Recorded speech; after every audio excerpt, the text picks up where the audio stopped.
अस्सलाम वालेकुम, मैं अरसलान आपके बाद में आप सबको फिर खुश आमदीद कहता हूँ। आज एक हम बड़े अहम मौजू के ऊपर डिस्कस करेंगे, बल्कि एक डिबेट करेंगे। हम दोनों पॉइंट ऑफ व्यूज देखेंगे। डिबेट करेंगे आज हम शेमिंग के ऊपर। शेमिंग से मुराद कि हम जब किसी दूसरे इंसान की तजलील करते हैं या उसको शर्मिंदा करने की कोशिश करते हैं, ख्वाह वो शर्मिंदगी जो हम उसको दिलाना चाहते हैं वो उसके पॉजिटिव पहलू भी होते हैं और नेगेटिव पहलू भी होते हैं, लेकिन क्या ये करना जरूरी है? जस्ट लाइक बॉडी शेमिंग को ले लेते हैं। बॉडी शेमिंग को किसी दूसरे फर्द के जिस्म की शक्ल या जिसामत के बारे में तजलील का इजहार करने के अमल के तौर पर जाना जाता है। ये गुंडागर्दी की एक शक्ल है जिसके नतीजे में शदीद जज्बाती सदमे हो सकते हैं, खास तौर पर छोटी उम्र में। जिस्मानी शर्मिंदगी वालिदैन, बहन भाइयों, दोस्तों, दुश्मनों और स्कूल के साथियों के जरिए की जाती है। तो इस टॉपिक पे हमारे साथ आज हमारे पैनल पे मौजूद हैं तैयब जहांजेब साहब, मिस नाइमा और जिशान साहब।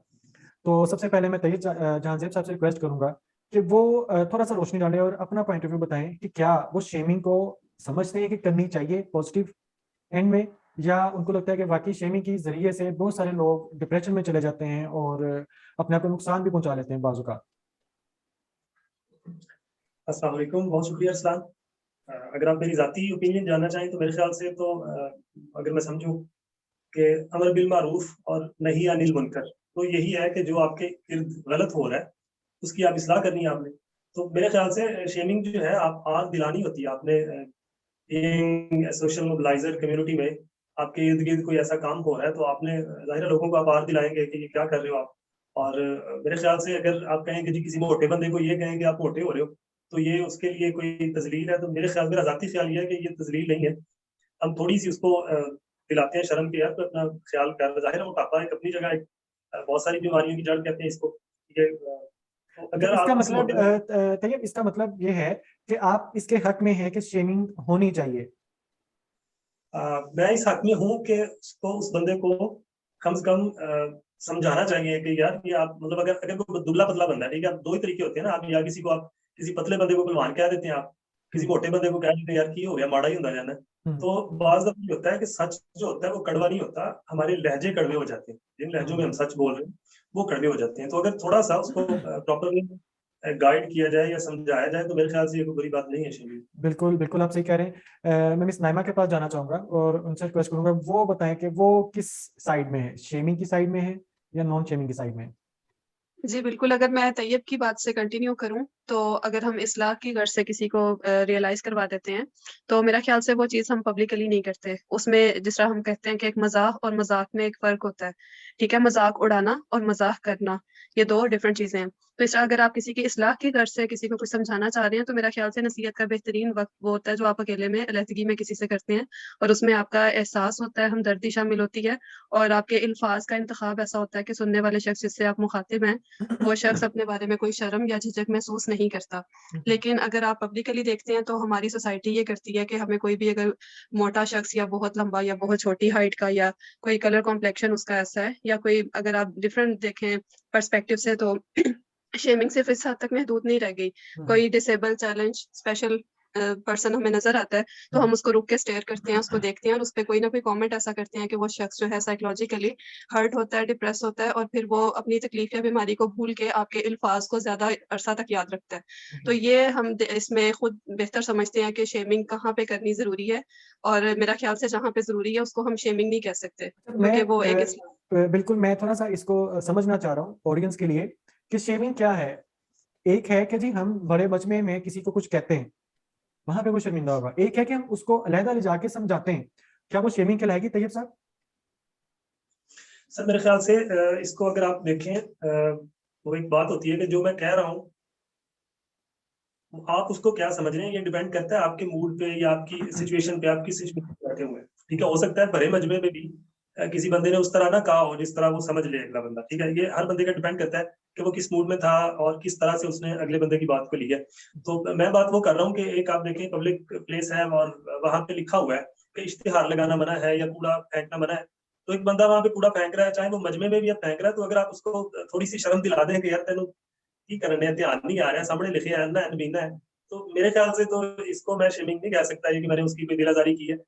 ये ज़रूरी है, ठीक है? नहीं, और मेरा जिस ख्याल है सेंस कि में ये अवेयरनेस हो सकती है। असल में हम शेमिंग की बात कर रहे हैं कि जस्ट देखें अब वो अगर दीवार के ऊपर इश्तिहार लगाना मना है, और हम उसको अगर अलहदा ले जाके उसको कहने कि यार आपको लिखा भी हुआ यहाँ पे, आपने देखा भी, आपने पढ़ा भी है, आप फिर भी ये काम कर रहे हैं, तो इससे मेरे ख्याल में बात शायद वो ज्यादा अच्छा तरीके से मान ले, बजाय इसके कि जब हम उसे कहेंगे सबके सामने कि भाई तू नहीं लिखना, भी आकर के भाई मैं तो लिखना, कर लो जो करना, फिर क्या होगा?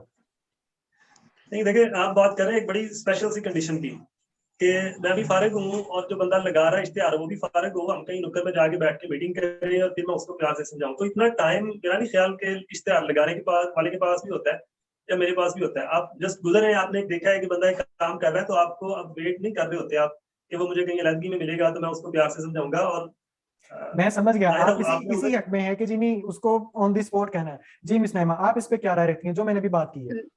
जी, बिल्कुल आप जहाँ पे तैयब की बात है उसको मैं सेकंड करूँगी कि इज़्ज़त-ए-नफ्स जहाँ पे मजरूह होती है, मेरा नहीं ख़्याल कि वो चीज़ कहीं पे भी लॉन्ग टर्म में बेनिफिशियल है। उस वक़्त वो पर्सन में भी पब्लिक के डर से शर्मिंदा होके अपने एक्शंस को मॉडिफ़ाई कर ले। लेकिन एक चीज़ जो अकेले में असर करती है वो ज़्यादा लॉन्ग टर्म के लिए, लॉन्ग टाइम के लिए आपकी पर्सनैलिटी में आपकी ट्रेड्स को चेंज करने की पावर रखती है। दूसरी चीज़ तैयब ने ये कही कि जिस पर्सन को हम शेम करते हैं बेसिकली वो पर्सन कैसा फ़ील कर रहा है। तो इसमें उस पर्सन से ज़्यादा मैटर करता है कि जो पर्सन आपको शेम कर रहा है, वो कैसा फ़ील कर रहा है। उसकी अपनी पर्सनैलिटी में ऐसे क्या फैक्टर्स हैं जो उसको मजबूर कर रहे हैं कि वो किसी को शेम कर रहा है। तो इसमें 3 से 4 फैक्टर्स आते हैं। आपके रेशियल और कल्चरल नॉर्म्स आते हैं बेसिकली कि आप नस्ली तौर पे किसी को बिला वजह जिस तरह लोगों ने मज़ाक में ज़ातों पे मज़ाक बनाए हुए हैं कि राना ऐसा होता है, शेख ऐसा, अराई के बारे में ये जाट ये और जिस तरह से डिफरेंट कास्ट हैं। तो ये हमारी कुछ कल्चरल नॉर्म्स होती हैं जिस वजह से हम बिला वजह किसी को भी शेम करते हैं। फिर आपका अगर हम साइकोलॉजी के पॉइंट ऑफ व्यू से देखते हैं तो ऐसा अब्यूज़ और आपका ऐसा पर्सनल बिहेवियर होता है, आपका कोई ट्रॉमा होता है जो आपकी पर्सनैलिटी में शामिल होता है कि जहाँ 4 लोग बैठे वहाँ आपने किसी एक का मज़ाक उड़ाया और सब उस पे हँसे और आपने समझा कि मैंने बहुत अच्छा कोई काम किया, सब मेरी बात पे खुश हुए हैं, हँसे हैं। तो किसी को नीचा दिखा के हम जो सुपीरियॉरिटी कॉम्प्लेक्स में आते हैं और उस पे बहुत खुद को अप्रिशिएट करते हैं, अपनी नज़र में बड़ा समझते हैं, ये एक सेकंड फैक्टर है। फिर बिल्कुल उसके बिल्कुल अलावा एक बिल्कुल आप ठीक कह रही हैं। अच्छा, मैं इस पे हमने कैटेगराइज कर लिया। एक तो हमने कहते हैं ना कि जी। जो दीवार के ऊपर इश्तिहार लगते हैं। अब दूसरा फैक्टर जो मोटापा है, एक बंदा मोटा है बेचारा, चाहे खा के हुआ है या किसी और रीजन की वजह से हुआ है, परेशानी टेंशन में भी लोग मोटे हो जाते हैं, तो उसको बड़ी महफिल में कहना या उसका मजाक उड़ाना, उसकी शेमिंग करनी, तैयब साहब आप इसके बारे में क्या कहते हैं?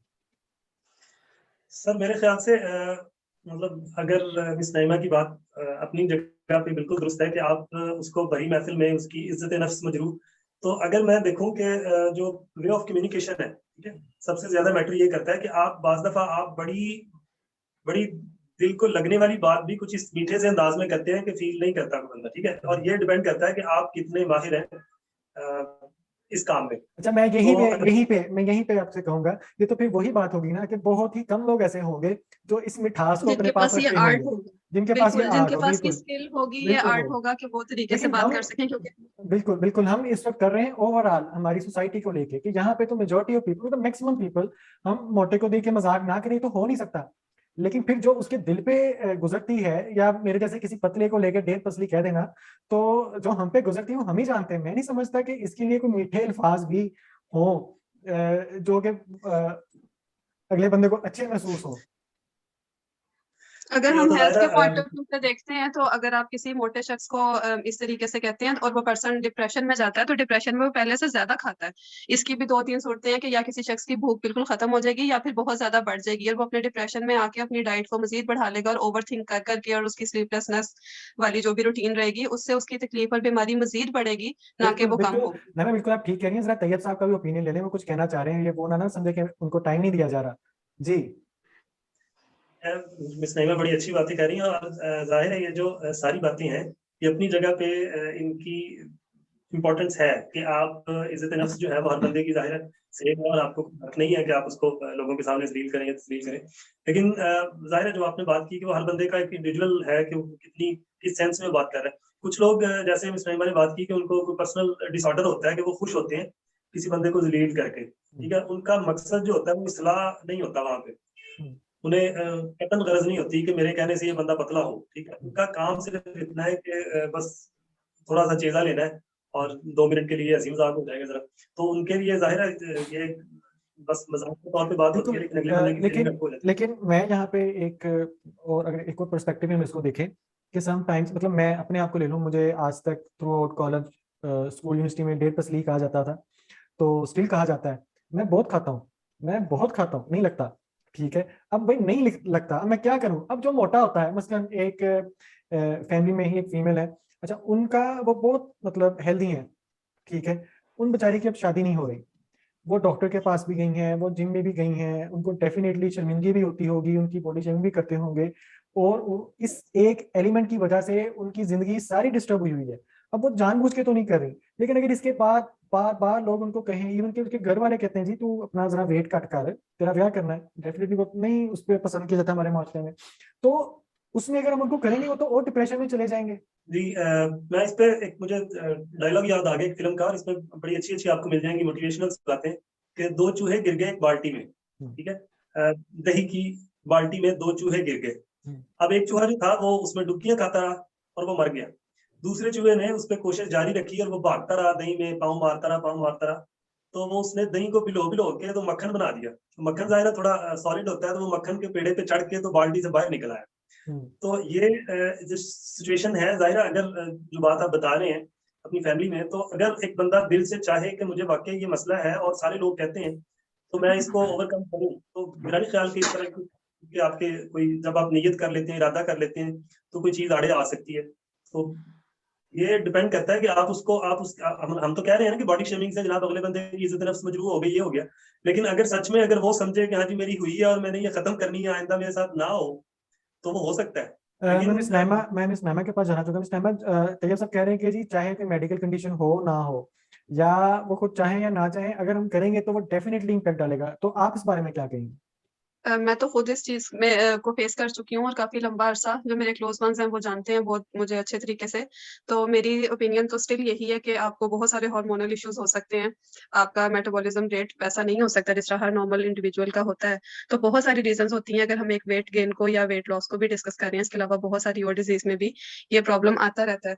तो अगर हम मेडिकल पॉइंट ऑफ व्यू से नहीं देख सकते इसको या अंडरस्टैंड नहीं कर सकते, तो एटलीस्ट हम ये कर सकते हैं कि रिलीजियस पॉइंट ऑफ व्यू से आप देख लें कि आपका मज़हब और आपकी टीचिंग्स क्या कहती हैं।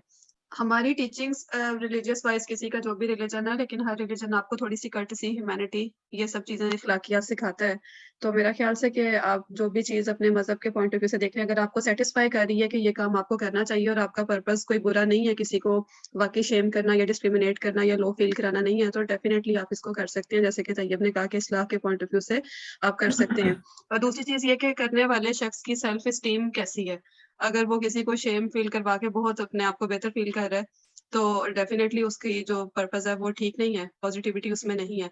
तो ये दोनों फैक्टर्स डिपेंड करते हैं कि कहने वाले शख्स की नीयत कैसी है और सुनने वाले शख्स का मिज़ाज कैसा है और सिचुएशन ओवरऑल कैसी है और आप वर्ड्स को कैसे यूज़ करते हैं। बाज़ औक़ात लोग बड़े अच्छे अल्फ़ाज़ से बोलते हुए भी आँखों से इशारा ऐसा कर देते हैं या एक टॉन्टिंग सी स्माइल दे देते हैं कि नॉन वर्बल क्यूज़ जो हैं वो वर्बल क्यूज़ से ज़्यादा हार्म कर देते हैं।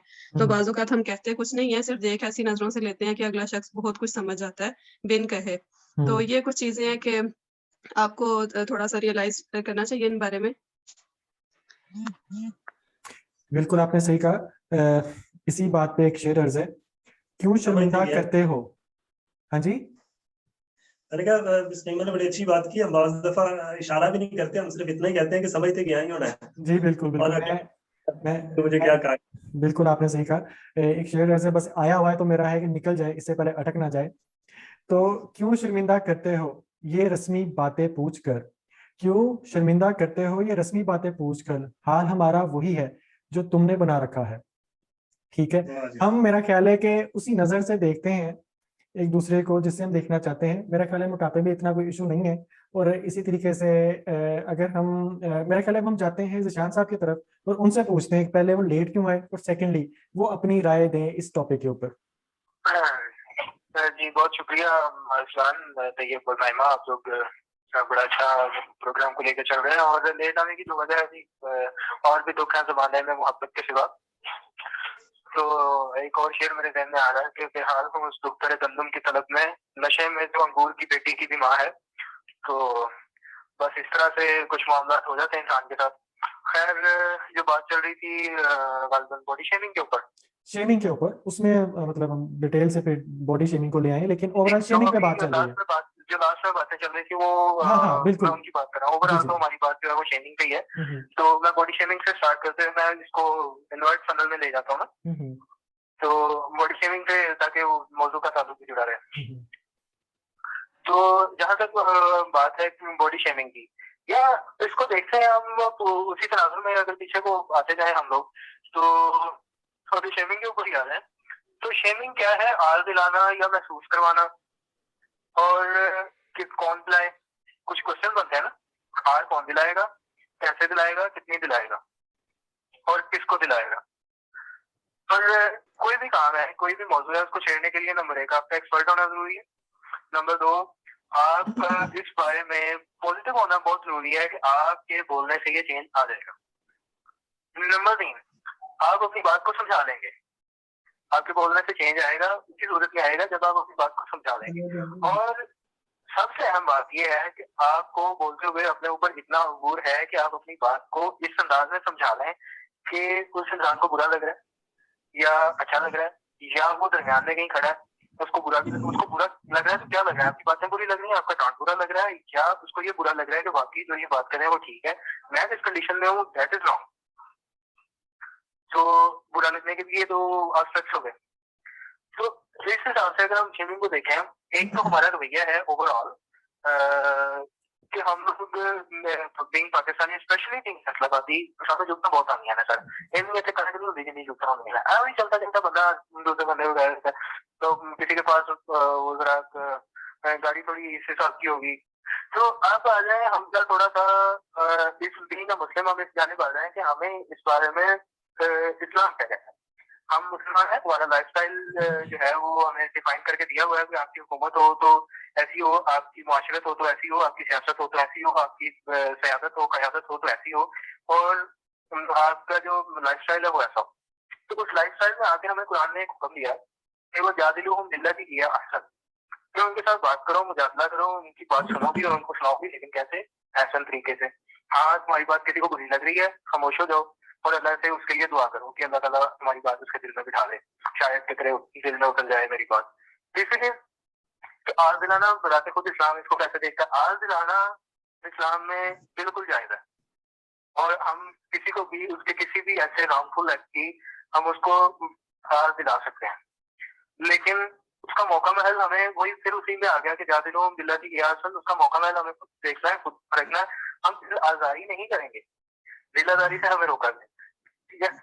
लेकिन अब दिलादारी में और समझाने में बिल्कुल बराबर सा फर्क है। बताओ बात समझाना भी अगले बंदे को ये लग रहा होता है कि मैं क्या कहता, तो वो हमने खुद जज करना है कि वो उसकी दिलादारी इस वजह से हो रही है, तो मुझे समझा रहा है कि उसकी दिलादारी इस वजह से हो रही है। हमारे लफ्ज रखे हैं, हमें लफ्जों का चुनाव अपना देखना है, हमें इस्लाम का हुक्म देखना है, हमारे दीन ने हमें क्या हुक्म दिया है। देखें, अगर बॉडी के हवाले से बात आए तो अल्लाह के नबी सल्लल्लाहु अलैहि वसल्लम ने फरमाया, तुम में से अल्लाह ताला को वो मुसलमान महबूब है जो जिस्मानी तौर पर चाको चुबान तंदुरुस्त है। जो जितना ताकतवर है अल्लाह को उतना महबूब है बनिस्बत कर दो मुसलमान के। अब ये देखें, अगर हम सिर्फ बॉडी शेमिंग में सबसे ज्यादा मोटापा ही आता है, तो हम मोटापे को देखें कि क्या मोटापा सेहत की अलामत है या बीमारी की अलामत है।